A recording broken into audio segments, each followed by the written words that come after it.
நேயர்கள் அனைவருக்கும் வணக்கம். சக்தி ஜோதிடம் வழியாக உங்களை சந்திப்பது உங்கள் வழிகாட்டி ஜோதிடர் கண்ணன். கைரேகை கருத்துக்களை மிக எளிமையாக உங்கள் கையை பார்த்தவுடன் புரியும்படி கற்றுக் கொடுத்து கொண்டு வருகிறோம். பாருங்கள், பார்த்து பயன்பெறுங்கள். இன்றைய தலைப்பு என்னவென்றால் 13வது பகுதிக்கு வந்திருக்கிறோம். வாழ்க்கையின் பாதை விதிரேகை. இன்றைக்கு விதிரேகையை பற்றி பார்க்க போகிறோம். விதிரேகைனா என்ன? விதிரேகை சனிமேட்டுக்கு செல்வதுதான் விதிரேகை. நம்ம கையை பொறுத்தவரை நீளமாக இருக்குல்ல, அதான் பாம்பூரன்னு சொல்லுவோம். அதுக்கு கீழே இருக்குது சனிமேடு. சனிமேட்டுக்கு வரக்கூடியது விதிரேகை. விதிரேகை ஒரு சில பேருக்கு இந்த கங்கண ரேகையிலேருந்து நேராக விதிரேகை வரும். ஒரு சில பேருக்கு ஆயுள் ரேகையிலேருந்து விதிரேகை போகும். ஒரு சில பேருக்கு சந்திரமேட்லேருந்து விதிரேகை போகும். ஒரு சில பேருக்கு சுக்கரமேட்லேருந்து விதிரேகை போகும். ஒரு சில பேருக்கு பாதியிலேருந்து விதிரேகை போகும். ஒரு சில பேருக்கு கீழேருந்து விதிரேகை போய் பாதியோட நின்று போயிடும். ஒரு சில பேருக்கு விதிரேகையே இருக்காது.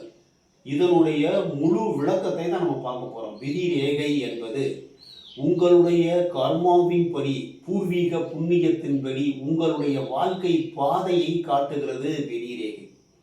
இப்படித்தான் நீங்கள் வாழ முடியும். வாழ்வதற்கு உங்களுக்கு வழி வகுக்கப்பட்டுள்ளது. அதாவது ஆயுள் ரேகை என்பது உங்கள் உடலின் சக்தியை காட்டுகிறது. இந்த புத்தி ரேகை என்பது உங்களுடைய அறிவை காண்பிக்கிறது, மனநிலையை காண்பிக்கிறது, மனதில் எழக்கூடிய அறிவு புத்திசாலித்தனத்தை காட்டுகிறது. இருதய ரேகை என்பது உங்களுடைய அன்பு காதல் வாழ்க்கையை காண்பிக்கிறது. அந்த அன்பும் அறிவும் எப்படி பயன்படுத்தப்படுகிறது, உங்களுடைய வாழ்க்கையினுடைய பாதை எவ்வாறு இருக்க போகிறது என்பதை காட்டுவது விதிரேகை. இப்போ இந்த விதிரேகை எங்க ஆரம்பிக்கும், எங்க முடியும்? கீழே ஆரம்பிச்சு கங்கணமேட்டில் ஆரம்பிச்சு நேராக சனிமேட்டில் தான் முடியணும். அதான் விதிரேகையோட ரூட்டு. ஆனால் விதிரேகை அப்படி அமைவதில்லை. எல்லா இடத்துலேருந்து எங்கே போனாலும் சனிமேட்டுக்கு போச்சுன்னா அது விதிரேகையாக கணக்கிடப்படுகிறது. அந்த விதிரேகை கீழே இருந்து போச்சுன்னு வச்சுங்க, கங்கணமேட்டிலேருந்து விதிரேகை போகுது. இப்போ நான் போட்டிருக்க மாதிரி போச்சுன்னு வச்சுங்க, உங்களுக்கு சின்ன வயசுலேருந்து பொறுப்பு அதிகமாகிடும். சுய வருமானத்தை காண்பிக்கக்கூடியதும் அந்த விதிரேகை தான். உங்களுடைய கர்மா, உங்களுடைய பொறுப்பு, உங்களுடைய வேலை, உங்களுடைய தொழில், உங்களுடைய சுய வருமானத்தை காண்பிக்கக்கூடியது விதிரேகை ஆகிறது. விதி என்பது உங்களுக்கு முன்னரே உங்களுடைய வாழ்க்கை பாதை கணக்கிடப்பட்டு இருக்கிறது. உங்களுக்கு இந்த பாதையில் தான் நீங்கள் போக போறீங்க அப்படிங்கிறது உங்களுடைய பிறப்பு, உங்களுடைய வளர்ப்பு, உங்களுடைய செயல் மூலமாக இந்த ரேகை அமைக்கப்பட்டுள்ளது. கீழே இருந்து போச்சுன்னா சின்ன வயசுலேயே உங்களுக்கு பொறுப்பு வந்துடும். சின்ன வயசுலேருந்து வருமானம் வரதுக்கான சான்சஸ் இருக்குது. இந்த விதி ரேகை ஒரு சில பேருக்கு கீழே இருந்து வரும் சார், 30 வயசு இந்த புத்தி ரேகையோடு நின்று போச்சு சார் விதி ரேகை. அப்படிங்கும்போது அதுக்கு மேலே வருமானம் உங்களுக்கு வராது. வருமானம் தடைப்படுகிறது. உங்களுடைய சுய வருமானம் சின்ன பிள்ளைங்க கஷ்டப்பட்டு நல்லா 30 வயசு வரைக்கும் நல்ல வருமானம் சம்பாதிக்கிறீங்க. அதுக்கப்புறம் வருமானம் நின்று போகுது. ஏன் காரணம்? ஏதாவது விபத்து வரலாம், ஏதாவது சண்டை சச்சரவு, புத்தி மாறாட்டங்கள், அந்த புத்தி ரேகையில் ஏதாவது தீவு வெட்டு துண்டு வரும்போது மனநலம் பாதிக்கப்படுவதற்கு வாய்ப்புண்டு. இந்த மாதிரி ஏதோ சம்திங். அதுக்கப்புறம் கொஞ்ச நாள் கழிச்சு நீங்கள் முயற்சி செய்யும் பொழுது பக்கத்துல இருந்து இன்னொரு விதி ரேகை ஆரம்பிச்சு நேராக போய் சனிமேட்டில் முடியும். அப்படியே இருக்கு ஒரு சில பேருக்கு. அதனால நான் உங்களுக்கு விளக்குறேன். அதே மாதிரி இந்த விதி ரேகை என்ன பண்ணுவோம், இப்படி சனிமேட்ல இருந்து நேராக அப்படி போயிருச்சா, 2 கையிலும் சனிமேட்ல இருந்து விதி ரேகை போயிருச்சு அப்படின்னா உங்களுக்கு கர்மா, உங்களுடைய விதி உங்களை கட்டுப்படுத்தும். நல்லா புரிஞ்சுங்க, விதி கட்டுப்படுத்தும். முன்னாடியே ஒரு ரோடு போட்டுருச்சு, அந்த ரோட்டிலேயே நீங்க போக வேண்டியதான் உங்க வாழ்க்கை.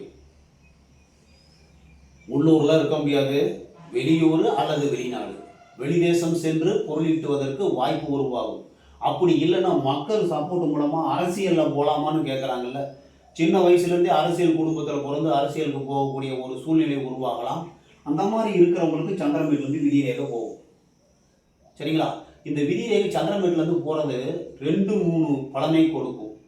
மனைவி மூலமாக, கணவன் மூலமாக, வாழ்க்கை துணை மூலமாக வருமானம் வரத்துக்கு வாய்ப்பு இருக்கு. வாழ்க்கை துணை உங்கள் வாழ்க்கையை டிசைன் பண்ணும்.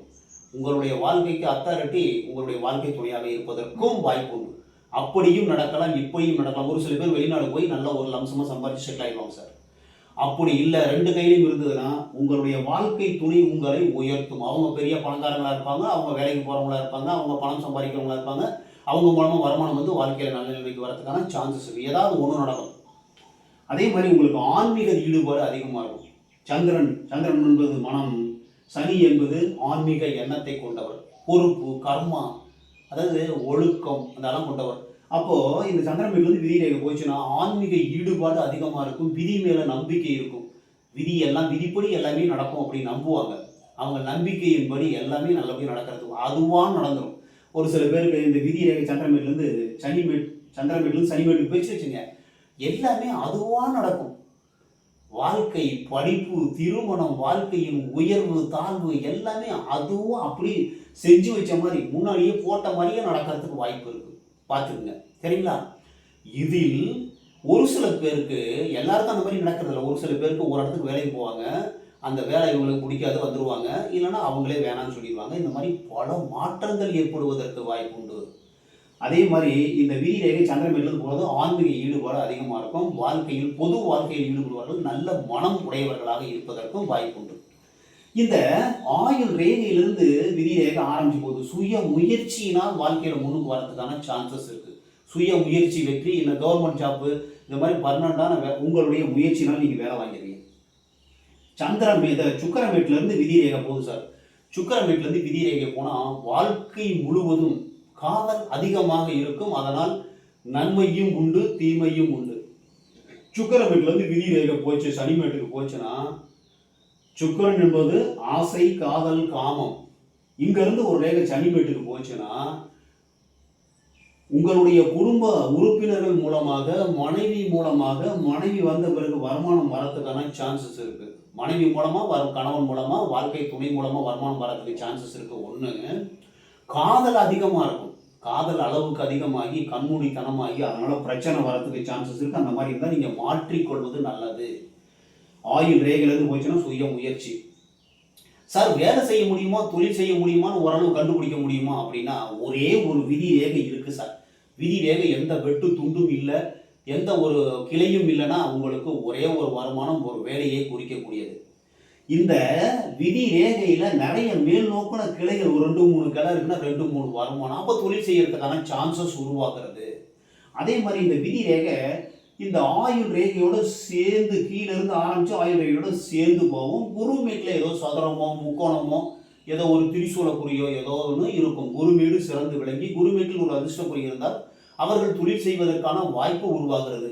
அதே மாதிரி புதன் ரேகை, புதன்மேட்டில் மேல் நோக்கின கோடுகள் இருக்கும் பொழுது, புதன்மேடு உயர்ந்து இருக்கும் பொழுது உங்களுக்கு வியாபார புத்தி வேலை செய்வதற்கு வாய்ப்பு உண்டு. ஒன்றுக்கு மேற்பட்ட விதி ரேகை இருந்தாலோ, விதி ரேகையில் கிளை இருந்தாலோ பல வருமானங்களை காண்பிக்கக்கூடியது சுய வருமானம். அப்போ உங்களுக்கு தொழில் மூலமா வருமானம் வரதுக்கான சான்சஸ் உருவாகிறது. ஒரே ஒரு விதி ரேகை இருந்தால் வேலை செஞ்சு மட்டும்தான் வருமானம் வரதுக்கு வாய்ப்பு இருக்கு. ஒரு சில பேர் வேலை செஞ்சுட்டு இருப்பாங்க, ஒரு பாதி வயசு, ஒரு 40-45 வயசுல இன்னொரு விதி ரேகை உருவாகும். அப்போ இன்னொரு தொழில் ஆரம்பிக்கிறாங்க, அந்த தொழில் மூலமா இன்னொரு வருமானம் வரதுக்கு வாய்ப்பு இருக்கு. விதி ரேகை என்பது உங்களுடைய கர்மாவின் பாதை, வாழ்க்கையின் பாதையை காட்டுது. இப்படிதான் போகுதுன்னு காமிக்குது. நீங்கள் முயற்சி செய்யும் பொழுது, முயற்சி செய்து அதற்கு ஈடுபடும் பொழுது, உங்களுடைய புத்தி ரேகை நன்றாக இருக்கும் பொழுது, குரு வீடு உயர்ந்து குரு வீட்டில் அதிர்ஷ்ட குறி இருக்கும் பொழுது, சூரிய ரேகையும் இருக்கும் பொழுது, புதன் வீடும் சிறப்பாக இருக்கும் பொழுது, புதன் ரேகையும் இருக்கும் பொழுது, பண முக்கோணமும் இருக்கும் பொழுது, கை நன்றாக சிறப்பாக இருக்கும் பொழுது விதி ரேகைகள் கிளை ஆரம்பமாகும். இன்னொரு விதி ரேகை உருவாகும். ஆயுள் ரேகையிலிருந்து இன்னொரு கிளை ஆரம்பிச்சு மேட்டுக்கு போகும். இப்படி அதிர்ஷ்ட ரேகைகள் ஆரம்பமாகும் பொழுது இன்னொரு வருமானம், இன்னொரு தொழில், அதாவது வேலையிலேயே இன்னொரு பதவி உயர்வு, சம்பள உயர்வு, இந்த மாதிரி வரத்துக்கான சுய வருமானத்தை காட்டக்கூடியது விதி ரேகை. உங்க கையில எங்கிருந்து விதி ரேகை போகுதுன்னு பாருங்க. சப்போஸ் விதி ரேகையே இல்லை சார், உங்களுக்கு கவலையே வேண்டாம். உங்களுடைய புத்தி ரேகையை பாருங்க. புத்தி ரேகை எப்படி இருக்குன்னு பாருங்க. உங்களுடைய சுய முயற்சியினால் வேலையை உருவாக்குவீங்க, தொழிலை உருவாக்குவீங்க, உங்கள் எண்ணம் நல்லா இருக்கும், வாழ்க்கையில முன்னுக்கு வந்துடுவீங்க. நீங்களே உருவாக்குறது. அதுவே விதி பாதை இருந்ததுன்னா அந்த பாதையில தான் நீங்க போயாகணும். ஆனால் விதி ரேகை இல்லை என்றால் அவர்கள் மிகப்பெரிய கோடீஸ்வரர்களாக ஆவதற்கும் வாய்ப்புண்டு. முயற்சி செய்யாவிட்டால் அப்படியே வருமானம் இல்லாமல் அடுத்தவரை சார்ந்து இருப்பதற்கும் வாய்ப்பு உண்டு. இப்போ சுக்கரமேட்டில் செல்வாக்கு ரேகை இருந்தாலும் உங்களுக்கு சப்போர்ட்டிங் ரோல் அதிகமாக இருக்குது, அதன் மூலமாக வருமானம் வரும். கையில் சதுரங்கள் நிறைய இருக்குன்னா உங்களுக்கு பூர்வீக சொத்து நிலவரம் அதிகமாக இருக்கும், அதன் மூலமாக வருமானம் வரும். சூரிய ரேகை சிறப்பாக இருக்குன்னா புகழோடு பிறக்கும் போதே உங்களுக்கு புகழோடு பிறந்திருப்பீங்க, செல்வத்தோடு இருந்திருப்பீங்க. அப்போ விதி ரேகை இல்லைன்னா அளவுக்கு அதிகமாக வருமானம் பணம் இருந்தாலும் விதி ரேகை இருக்காது. நீங்கள் சுயமாக உருவாக்க முடியும் அப்படின்னாலும் அந்த விதி ரேகை இருக்காது. ஒரு சில பேருக்கு விதி ரேகை இல்லை சார், அவங்களுக்கு புத்தி ரேகை நல்லா இருக்கும். முயற்சி பண்ணி வாழ்க்கையில் நல்ல படிப்படியாக வாழ்க்கையில் முன்னேறிட்டு வருவாங்க. அப்போ 30 வயசுக்கு மேலே இந்த புத்தி ரேகைலேருந்து விதி ரேகை ஆரம்பிக்கும், இல்லை 50 வயசுக்கு மேலே விதி ரேகை ஆரம்பிக்கும். எந்த வயசுலேருந்து விதி ரேகை ஆரம்பிக்குதோ அப்போ அவங்க செட்டில் ஆகிடுவாங்க வாழ்க்கையில். அது வரைக்கும் முயற்சி பண்ணிட்டு இருப்பாங்க, பல வழிகளில் முயற்சி செய்வார்கள். விதி ரேகை இருந்தால் உங்களுடைய வாழ்க்கை பாதை இப்படித்தான் செல்ல போகிறது என்பதை விதி ரேகை காட்டுகிறது. விதி ரேகை இல்லைன்னா நீங்கள் விதி ரேகையை உருவாக்க வேண்டும். கைரேகை என்பது 90% காமிக்கும், 10% உங்களுடைய சுய முயற்சி, உழைப்பு, அதன் மூலமாக வரக்கூடிய பொறுப்புணர்ச்சி, விடாமுயற்சியினால் இந்த விதி ரேகை உருவாகிறது. விதி ரேகை இல்லைன்னா கவலைப்பட வேண்டாம், நீங்கள் உருவாக்க முடியும். முயற்சி, பயிற்சி, எந்த தொழிலில் எந்த வேலையில் போறீங்கன்னு முயற்சி செஞ்சு முன்னுக்கு வர ஆரம்பிச்சிங்கனாலே அந்த விதி ரேகை உருவாகிடும். கிளை ரேகை உருவாகணும்னாலும் இப்போ விதி ரேகை ஒரே ஒரு ரேகை போயிட்டு இருக்கு. உங்களுடைய முயற்சி இன்னொரு தொழில் வேலைக்கு ஒரு இடத்துல பணத்தை போட்டு தொழில் ஆரம்பிக்கிறீங்கன்னா அந்த இன்னொரு விதி ரேகையில் இன்னொரு கிளை ரேகை குருமேட்டுக்கு போகும், இல்லை சூரியமேட்டுக்கு போகும். தொழில் மூலமாக புகழ் வரத்துக்கு வாய்ப்பு இருக்குது அப்படிங்கிறத கண்டுபிடிச்சலாம். உங்களுடைய கையில் விதி ரேகையை பாருங்கள். உங்களுக்கு சுய வருமானம் எப்பொழுது விதி ரேகை எப்பொழுது ஆரம்பமோ அப்போ தான் சுய வருமானம் வரதுக்கான வாய்ப்பு இருக்குது. வேலை எப்போ கிடைக்கும்? விதி ரேகை ஆரம்பமாகும் வயதில் வேலை கிடைக்கும். அப்போ கீழே இருந்தே விதி ரேகை ஆரம்பிச்சுன்னா கீழே இருந்தே உங்களுக்கு வேலை ஆரம்பிச்சிருச்சு, நீங்கள் வேலை செஞ்சு கஷ்டப்பட்டுட்டே இருப்பீங்க. ஆயுள் ரேகையோட சம்மந்தப்பட்டு விதி ரேகை வந்து சின்ன வயசுலேருந்து உங்களுக்கு பொறுப்பு வந்துடும். அந்த குடும்பத்துக்காண்டி கஷ்டப்பட்டு அதுக்கப்புறம் உங்களுக்கு வாழ்க்கையில் முன்னுக்கு வரதுக்கான வாய்ப்பு இருக்குது. ஆயுள் ரேகையிலேருந்து விதி ரேகை வந்ததுன்னா ஆரம்பிச்சதுன்னா சின்ன வயசுல நீங்கள் சுய உழைப்பால் வாழ்க்கையில் முன்னுக்கு வரதுக்கான சான்சஸ் இருக்குது. விதி ரேகை இடையில் தடைப்படும் பொழுது, விட்டு இருக்கும் பொழுது அந்த வயதில் பொருளாதாரம் பாதிக்கப்படும்.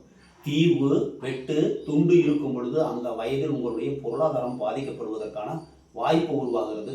நீங்கள் முயற்சி செய்யும் போது திரும்ப அந்த விதி ரேகை உருவாகும். இவ்வளவுதான் கான்செப்ட். உங்களுடைய கையில் எப்படி இருக்கிறது என்று பாருங்கள், முயற்சி செய்யுங்கள். உங்களுடைய வாழ்க்கை சிறப்பாக அமைவதற்கு நீங்களும் உங்களுடைய முயற்சியும் உங்களுடைய வாழ்க்கை பாதையை உருவாக்கும் என்று கூறி மற்றும் ஒரு சிறப்பான காணொளியில் உங்களை சந்திக்கும் வரை உங்கள் வழிகாட்டி ஜோதிடர் கண்ணன். வணக்கம்.